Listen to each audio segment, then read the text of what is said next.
tí nữa là sẽ đi vào một cái háng luôn ạ. Đây là lần đầu tiên bạn Gin đi ở Tràng An được trải nghiệm chèo thuyền các bạn ơi.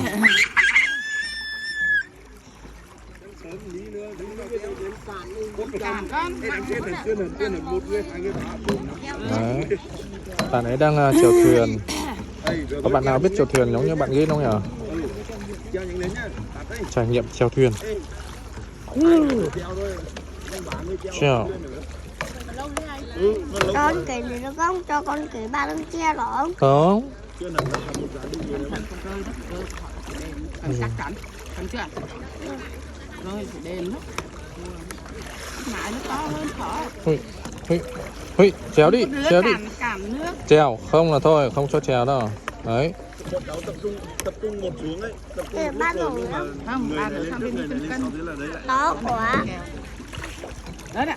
Có thua lung tung. Đi nước gắt. Mẹ